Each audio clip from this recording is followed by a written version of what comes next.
Hey, mothers and daughters. I told you I was going to come back and share with you another piece of information on how something is made. I was curious about vinyl records, a couple of reasons. I'm going to tell you all about it. I'm going to also share with you what I did. And then I'm going to show you a quick little video just to kind of put it into perspective. But for right now, we're going to go ahead and get the show started for you. So here we go. Welcome to the Mother Daughter-ish podcast. It's your mama's favorite podcast. And the podcast your daughter always wanted. This is Miss Dawn And Angelique. from the 713 Houston, y'all. Get connected and stay connected weekly as new shows debut on Sunday, Wednesday, and please check out our Saturday Out and About showcase. Enjoy the show. Please subscribe, like, share, comment, and tell every woman on the planet that you know about our show. Here's our show for today. If you're asking yourself how you can support our show, Instagram at mother-daughter-ish_. And I'm going to get started with our show for today. So I was thinking, when I was in Eureka Springs, Arkansas, I was like, okay, today is kind of a rainy day. I don't want to get the car out on the road because I was there for a car event. And a lot of the twisty, windy roads that are up in Eureka Springs are pretty scary. I'm gonna tell you right now, if you think you're gonna go and conquer in a little sports car, yeah, don't do it. So that day I was like, you know what? And it was cold too. I said, you know what I want? I want a sandwich. I want some soup, maybe sandwich and a salad. And I just want to go downtown because it's so cute down there. And I want to find a herb shop. And I want to find a record shop. And I just want to see people outside. I didn't really necessarily want to be outside for a long time because, again, like I said, it was cold and rainy. So I remembered that I was talking to some friends of mine, Alan and Susan, and she said, oh my gosh, we went to the most, because I said to her, I wish I could find a vinyl shop. She said, oh my gosh, yesterday we went to the most amazing place. And let me tell you, she said, you will love this place because we went there to get soup and salad. And she said the name of it was Mojo Records. And so I was like, okay, all right. And then she said, but don't be surprised if you run into a sign that says B-side cafe. And I was like, okay, I'm down with the B-side cafe. You know, I'd like to go to the B-side cafe, but she was just like kind of warning me that, you know, the place was in an actual another location, and to just not be surprised if I, you know, ran into the wrong place is really what she was trying to tell me. So I understood completely what she was saying when she was saying, okay, we went to get soup and salad, and she told me the food was the best ever. And so she said, you'll see a sign that says B-side cafe. And what I love about the brown bag that they gave me with the records that I purchased in there is that on one side it said B-side cafe, on the other side it said Mojo Records. So I got a little bit excited about that because I was like, okay, this is really cool. And so I didn't get a chance to try the food because by then I had already fallen in love with this little salad, soup, and sandwich shop that was like walking distance from my hotel, the one I stay in every time I go to Eureka Springs. But she had me really excited. So I did get a chance to go over there. The food smelled wonderful. Let me tell you, I'm going to try them the next time I go, seriously, because I didn't get to try them and I should now know how to get to them. They're downtown on 6th Street. And it's just a really amazing experience. And I will tell you right now, it kind of made me wonder, well, how are vinyl records made? If you've ever had a vinyl record and you've scratched it, you're like, life is over, you know? But you can kind of repair it if you know what the substance is made out of. And you're going to be probably a little bit shocked, because once I show you this quick video, then we're going to go into the substance that makes the vinyl record. So I was on YouTube and I was looking at a lot of different videos on how vinyl records are made. The one that I thought was the most interesting was CNET, CNET, and they did a great video, and it was only a minute. And so, because I watched some videos that were literally like, 5 to 7 minutes, but I want you to watch this one because it was quickly explained, and then I'm going to go into what vinyl records are made out of. But here's the video real quick. This is how vinyl records are made. First, you have to record an album. The track you're hearing now is called To Be Free Is To Be Lonely, recorded by Tim Bloom of the Mother Hits. Once your song is recorded, then you have the track. I'm going to have to turn that music down because it'll get flagged. But I'm gonna go back to it. It took me out, so I think it's because I hit the volume thing on there. I hate when it does this, but I know exactly why it does this. But this video is called How Vinyl Records Are Made, and it's from a series called How Stuff Is Made. If you do not have that podcast on your show, not on your show, but on your Spotify, you definitely need to get it on your player, because it is so interesting. But here we go. And yet, even before then, I had to get a turntable that the needle played this. In 1948, Columbia released the very first long play, or LP, vinyl record. This 20-minute recording began a major music revolution until the rise of cassettes and CDs toppled vinyl from its throne. Still, so that particular one, I don't want to actually This is how vinyl records are made. First, you have to record an album. The track you're hearing now is called To Be Free Is To Be Lonely, recorded by Tim Bloom of the Mother Hits. Once your song is recorded, then you have the track professionally mixed and mastered for vinyl. Next, grooves are cut into what is called a master lacquer disc. These grooves represent the sound of the recorded music.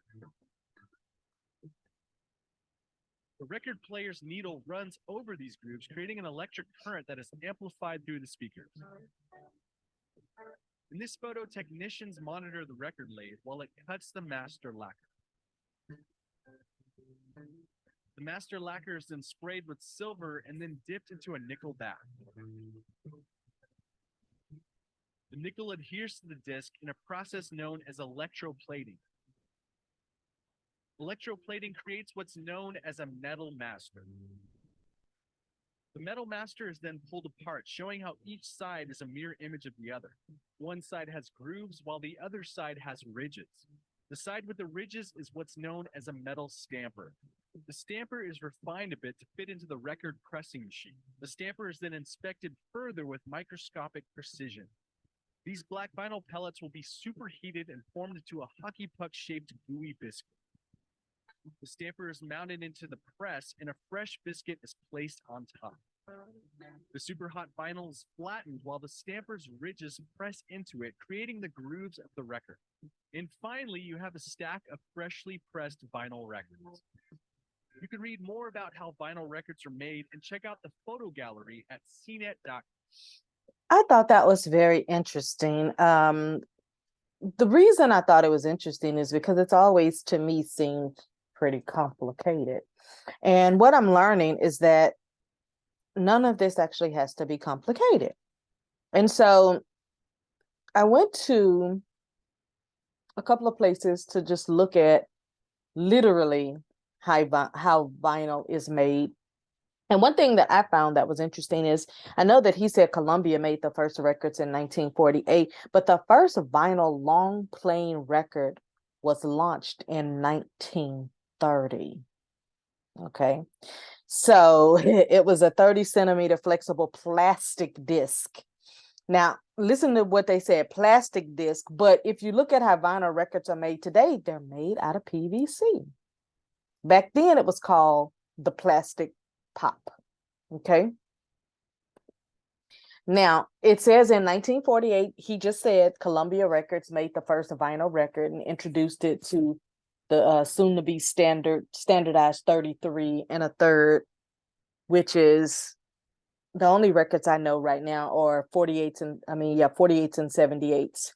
And so the 78s are considered like the 12 inch or whatever. So you can only get 21 minutes of music on each side. Now, let me tell you what I don't like. I don't like when I buy like a big old 78 and it's just one song on one side and one song on the other side. I'm like, that's a lot of record when I could have had like 10 songs on there. But I guess like they were just showing you, it depends on how the grooves are being made and how the grooves are grooving. I was just like, what? But then to know that it's made out of PVC, it just makes me wonder even more, because remember we were talking about how hair was made, and it also has traces of PVC in it as well, and other plastics and things like that. But that's what kind of shocked me anyway, to just kind of learn how vinyl. Now, the reason why I'm talking about this is because vinyl is making a big comeback. And whether you like it or not, it is making a big comeback. So now whenever I'm in a small little town, I find me a vinyl record shop, just like I find a bookshop, because for some reason in the small little towns, you can get books for 25 cent to 5 cent to 15 cent. Whereas if you're in a big town and you go into an old record shop or old bookshop, they still want $5 and above for everything. But I'm going to show you, I got records for 5 cent, $5. I think the most expensive I paid was $5. And it's like, it was worth it. So it says that the first vinyl record was made by Peter Carl Goldmark. He was an American engineer. So, I was thinking about that the other day. I was watching something on TV and it was very unique. And I said, engineers, those careers are very interesting because they're responsible for the robot police dogs we have now, the robot people, all kinds of technology that somebody is thinking in their head, how do we make that? So, engineers are very interesting to me.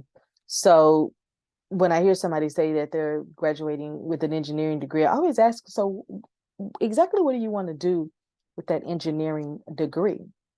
So to know that this particular engineer is responsible for the vinyl record is very interesting. So it says that there is a guide that talks about the 20 most expensive records, and expensive meaning like what they made them with. As you noticed on the other one, it said that the vinyl records were dipped in silver. Now, this is probably why they skipped to PVC, because you can imagine if it's dipped in silver, that's going to make it very expensive. But just to let you know, a couple of people who had the most expensive records back in the day, the Sex Pistols, God Save the Queen in 1977. Theirs was pretty expensive. It was a 7-inch single. And then the Quarrymen, That'll Be the Day, In Spite of All the Danger. And that was a 10-inch in 1958. Now, there were over 20 back in the day that were considered like the most expensive. I know that people were saying a few months ago when they bought Beyonce's Renaissance album, I heard somebody say they paid $70 for it. And I was like, okay, that's good. Now I'm gonna tell you something. When I was a kid, I used to get an allowance from my godmother. She would give me money every week. And my favorite thing to purchase was popcorn from Woolworth. If you don't know what Woolworth is, then you just got to be a certain age, particular age to know that. And then I used to love to purchase records from Brits, Britts, at Northline Mall in North Houston. There used to be a mall called Northline Mall. And at the mall, my mom's favorite store there was Craig's, because she could get all her church dresses and stuff. And my favorite store to go in was Brits. I would love to go in there and buy records. I'll never forget the excitement that I had when I was able to go in and buy a 2 Live Crew. Yes, I said it, a 2 Live Crew record. And it had this was before they put the censor thing on it where you couldn't get it. So I don't know how I purchased it because I was not 18, I don't think, but I definitely had a Two Live Crew tape and a record. So again, if you don't know what tapes are, I can't help you. But I am still a person who has tons of tapes and CDs and things like that that I listen to. But back to what I was saying about the vinyl records, it says that if you have some vinyl records, they could be worth some money. I'll tell you something.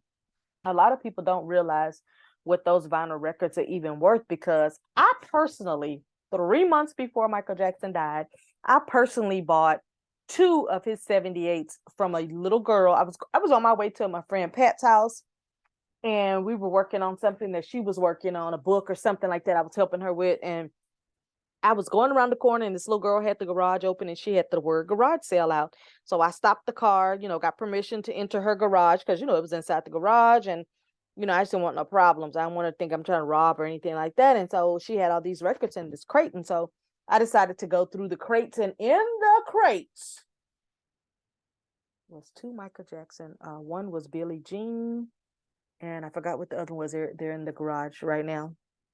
But she gave them to me for 5 cents each. She was like, take that, just take them, just 5 cents, a nickel each. So 10 cents I spent, and I still am holding on to it, and I'm hoping that one day I can put them up on eBay or something like that and actually get some money for them. But there are a lot of records that you could get money for, like Elvis Presley, anything with the Presley, anything with the Beatles, anything with Miles Davis, anything with Nirvana, David Bowie. Those are people that you can get money for, and they're telling you specific ones. So I think you can go online and you can look up, when to put those records out there. Like, I didn't even think about it after Michael Jackson. I was like, I'm just going to keep them forever, whatever. But at this point, I'm just kind of like, his estate is earning so much money that it's like somebody might want those. So that's going to be one of my goals for 2023, is to put those up. I have some Aretha Franklin records I bought from that little girl. And it does say that the era in which vinyl records was its most popular was 1988 to 1991, which was where a lot of major distributors and labels were restricting, what records they put out. And so they put the ones that were the most popular out. And so I think that now, if you have some of those old records, like when I saw the Force MDs and all that, I'm just like, everybody now is having documentaries and everything made, from them or their life. And it's like, at some point, some of this is going to be valuable to someone, because it's, what's that old saying, your trash is somebody else's treasure. So again, like I was saying, vinyl is made out of PVC, and it's the world's most versatile plastic. It's no lie. I just told you, they even put it when they're making, synthetic hair. It's also used to make everything from food wrap to auto body parts.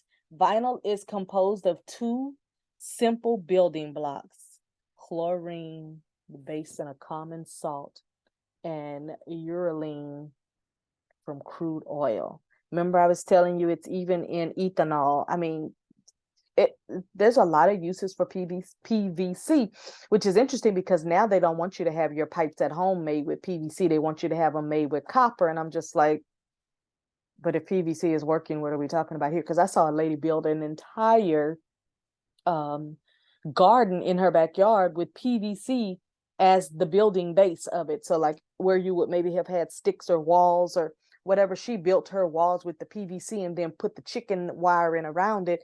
And her son got it to stand up stably, and it looked pretty good. So PVC is very, very interesting. And I've been thinking, what other things can you make with vinyl, But vinyl is a very high quality product the way it's done. And I think that it's so unique how they can take a song and press it on there, and into the grooves you can get this particular kind of music. I was hoping to find a video that would literally show us how it's comprised and pressed down to actually make the sound come out, but I did not see how that happened. But it does say that vinyl makes a personalized record on demand. Now, there was also a video that I saw where it shows you how you can make your own vinyl at home. I didn't want to show that one, but if you want to go to YouTube, you can look up how to make a vinyl at home. It seemed complicated, but not for somebody who's interested in it. Okay. If you're interested in anything, it doesn't matter how complicated it is, you're going to do it. Now, it talks also about the toxicity of vinyl, and it says that vinyl chloride has been found in the air near vinyl manufacturing companies where they process them, because there are vinyl plants where all they do is process these things. And when I read that, it kind of reminded me of DuPont. We used to have a DuPont over not far from me. And when they went through that whole lawsuit about the cooking dishes and all that stuff and how people were getting cancer on a daily, on the daily there. And it was all because of what they were inhaling in. And I'm thinking, well, why didn't they just get them gas masks with oxygen tanks? And if you just really have to have it just to protect your workers, but they didn't do that. But it says that there are a lot of hazardous waste sites and landfills where they have to put this toxic chemical, which is known to humans to cause cancer, and mostly cancer in the liver, the brain, and some cancers in the blood. I have a friend in Louisiana, not a friend, a client in Louisiana. Her husband worked at a plant and his entire body broke down. His brain was literally breaking into pieces. This man cannot even walk right now, but he worked in a particular plant, and then they didn't even want to pay him for this. And they had so many people that had banded together where they saw that this was happening. My question was, and it also says that it can cause problems in the mammary glands for breast and cause breast cancer. My question is, by us touching it and by us bringing it in the house, you notice when I was touching earlier, I wear gloves because I don't want to scratch it up accidentally, but I really am glad I'm wearing gloves so that I'm not touching it, because every little thing we touch seeps into our skin. I never forget, I went and did a body something kind of test, and it tests all the metals and everything in your body. And the lady said, you have very, very high metals in your body. And then she told me I had tobacco in my bloodstream. And I was like, first of all, I don't smoke. She said, but secondhand smoke, when you're out in public and you're breathing in smoke and different things, it gets into your body. And I'm like, yeah, because, if you go to a concert, everybody's lighting up. If you go to restaurants, they used to light up. If you're sitting outside, people are lighting up. And so I was just so upset with that. But I started taking some detox metal things to get that out of my system. And I was so glad that I did, because I wasn't even thinking about, wait a minute, you're using certain lotions and potions and soaps and stuff. That's also keeping, things in your body. That's why I make my own soap now. I use only pure butters that I get from Ghana. I just changed all of the things that I put on my body. So my skin got better too as a result of it. And so, bottom line, according to the United States pressing plan groups and energy and water intensive services, vinyl is not eco-friendly. That could be one of the reasons they stopped making it. It's so toxic, as a matter of fact. It says that the brews and chemicals that are pumped out of the records are 12 times worse on greenhouse emissions than physical music media altogether. So that could be the reason why we switched from vinyl to CDs to cassette tapes to 8-track tape, whatever, that could be the reason why we switched to those. And I think now it's more of a convenience of what can easily fit into our car, into our ear, into our whatever, that's going to be easier to play. So, as I was saying about the touching of it, it says, let's start with the basics. Touching a record surface is not a big deal. But if you have to handle and contain a lot of records, like right off the press, that could be a problem. If they're fresh and hot off the press, touching the edges and things like that could be a problem. Now, I was curious to know, how long does it actually take to make a vinyl? And the reason why I was curious about that is because, first of all, I want to say the sound that a vinyl record makes when it comes on is so magical that you just can't even believe it. I love that popping sound. It is the most beautiful sound when you're just listening to your headphones and you're all by yourself. You're in the car that noise that a vinyl record makes, that little popping, it's amazing. I love it. I love it. It gives me so much nostalgia. It takes about 10 to 14 months for vinyl to be made. This is why they make them in bulk. So let's say you want to have a single come out on a vinyl record, and you found a vinyl record printing press location. Plan it at least a year and a half in advance, because once you make the single, once you burn it and it's ready to go on the vinyl and you have to turn that over for them to make the magic happen, don't tell people your vinyl record is going to be out in 3 months. It takes 10 to 14 months. And now, I didn't look up all the locations, but I do know that there's several locations where you can get vinyl records made right now. So just to also give you a little idea, just in case you decide to do this, let's just say you wanted 100 vinyl records. It's going to cost you between $1,000 and $3,000 for the pressing to happen. Okay. Now, that's only going to get you between 1 and 300. And I think that price is going to depend on if it's going to be a size 45 or if it's going to be a size 78. That's the size of the record. Which one are you going to use? So this also good news. This also includes though your artwork, because you want your album to look really, really good. And it depends on if you're doing color or if you're doing black and white. So the reason why this price is between $100 and $300 is going to depend on how good you want it to look.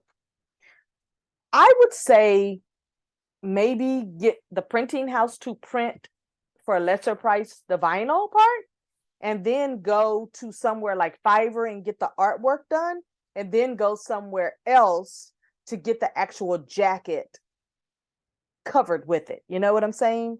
So you may have to deal with 3 different groups, but you might save $1,000. Okay. So that would be what I would do, is I would find my vinyl company. I'd get a price comparison, and then I would get somebody on Fiverr for about $10 to make my artwork. And then I would find somebody that could print those jackets. And yes, there are companies that will print your jackets and your CD label. I mean, there are companies that'll do thousands and thousands of those for under $100. So even today, it talks about that children living in homes with vinyl flooring and sofas and all these type of things, that it's still toxic chemicals, which then makes me wonder, since I've started making t-shirts, I use vinyl for the t-shirt heat press. How dangerous is that? But I'm just trying to think, what can we use that's not dangerous? And I can't really think of very much, you know? I was also wondering, since we were talking about hair, we're talking about natural hair and synthetic. I said, what is vinyl, natural or synthetic? Because you remember he said that they lace it with silver, and I was just like, silver what? Silver? Like, wouldn't that be very expensive? But vinyl records are made synthetically. Vinyl is not a natural substance, but is a synthetic man-made material. Okay, so it's synthetic.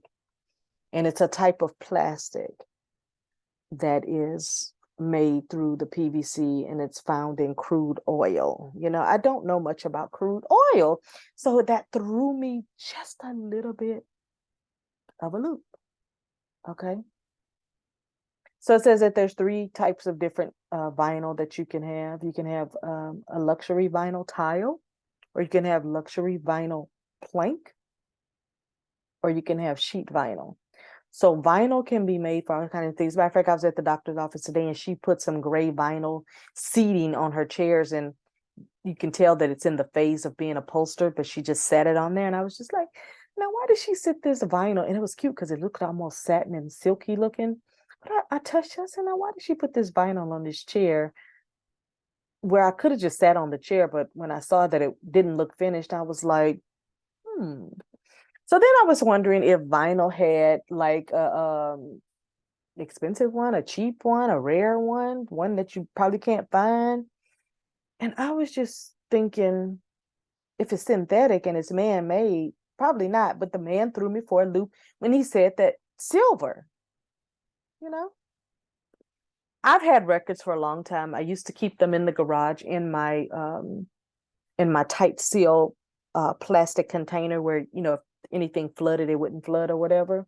And so I was wondering if vinyl, you know, had any type of shelf life and over time, you know, but it says, you know, the more you use the records, of course, we know this, the more they will deteriorate because they'll start scratching, they'll start skipping, they'll start doing, like I do have some that do that just a little bit, but for me, it's sexy because it's like that tells you just how old it is. And I know that's weird for me to say that, but you know, we all have our things. Like I said, the sound that a record makes when it comes on, that popping noise to me is just, it's very sexy for whatever reason. It just is. So I would say if you have certain records, get a bunch of them so you have some to play every once in a while. I know there's going to be some music that you'll be like, but wait a minute, I like this particular one. But, you know, with vinyl, a lot of us do it for nostalgia reasons. A lot of us do it just, for me, I have an old school spirit that I just don't think is ever going to die. You know, I just really don't think it will. And like I said, nowadays, because vinyl made a comeback, I mean, you may get something that might be called like a rare edition type of thing. Because I know that's how they kind of put out Beyonce's Renaissance, was like, it was like a rare type of thing. And so I don't know how rare it is, but I know that some things just they're just going to have a shelf life whether you like it or not. So that's me there, and I'm going to show you in just a little bit all the records that I bought at the B-Side Cafe / Mojo's Records. But I have a little setup in my podcast studio where you see I have my gloves on, and I have a little studio for my podcast. Let me just say I have a podcast studio, and I have my record player set up right near my table where I do my show. And I love being able to get the records and decide which one I'm going to play. I've got everything from Aretha Franklin to Johnny Taylor, Janet Jackson. I have so many different types of records. And, you know, I hope that this show has been interesting for you today, but I'm curious about how things are made. Things are made so cheaply nowadays that you just don't get any excitement out of some of these things. It's like, and now that we get to see how these things are made, it just makes me even more and more and more curious. Again, I used to buy all of my records from Brits, and because it was just so much cheaper. And then we had other record shops that was, you know, in the certain areas. And let me tell you something that happened with this record player. When I first got it, I got it from Half Price Bookstore, but when I first got it, the needle wasn't in it. And I was like, I don't remember how to, the needle was there. It just wasn't placed into the deal. I took it back to Half Price Bookstore and talked to the guy in the back where the records were and was like, can you show me how to put the needle in? He said, no problem. We'll put it in for. I showed him my receipt. I said, I got it from location in Dallas, Texas. I didn't even buy it in Houston. I said I was in Dallas. They had one on sale because it was on sale for like $29. Regular price is like $59, but I got it for like $29. So I was so excited to be able to get the record, you know, player. And I had it at my apartment in Louisiana where I had my office at, where I used to go 1 week out of the month. And I loved listening to my record player in this, you know, silence. That's why I brought it into my studio, because it's more quiet in here than in the front part of the house. So anyway, that's how I ended up with a record player. But now I want one that looks like a little small briefcase so that I actually can travel with it, where it'll just fit flat inside of my suitcase. It's half the size of, here's my records.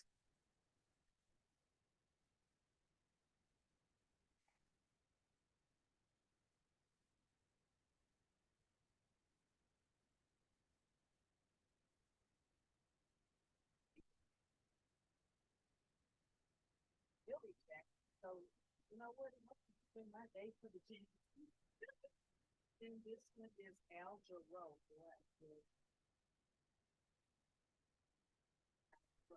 As you can see, these records right here are 78, a little bit bigger.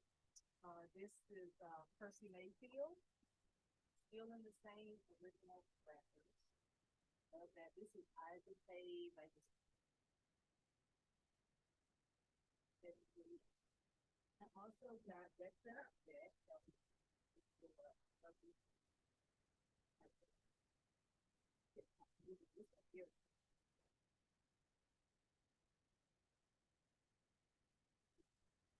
And Lydia, I want anyway.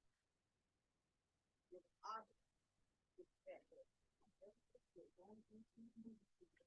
You're watching the movie at that voice, like it was so funny to me. It seems like back in the 80s, for me, it was just good that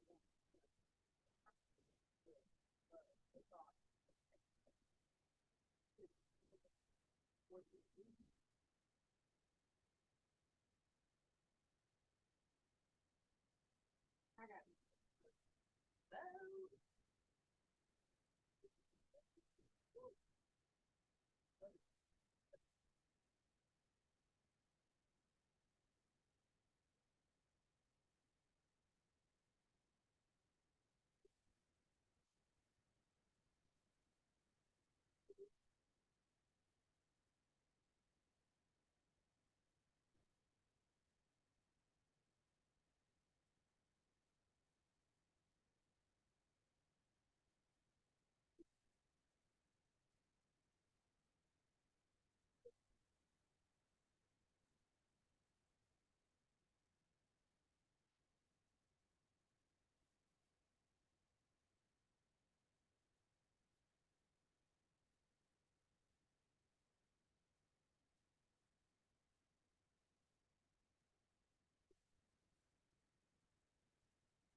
so when I went to the cafe, one I went to the because I was on the front porch to get breakfast.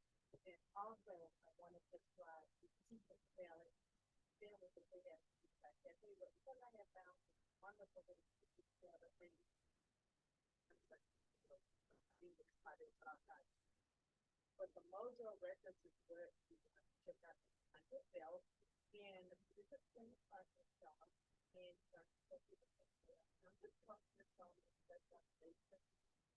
Park and just walk everywhere. So that's what I did is I park and walk, park and walk, and then go to the market. I've been downtown there many times, so it wasn't such a big deal. But they're not the Mojo Records and the Design Cafe. Now I'm gonna go play some more records. Remember to support our show. Instagram mother-daughter-ish _ Contact mdishows@gmail.com. If you'd like to advertise with us, we are waiting for your call. We want to connect with you. We want to let everybody know about your business. All women-owned businesses. Make sure you get in touch with us if you want to join our book clubs or mastermind groups. We are excited to share that with you. And that's our show for today. Bye.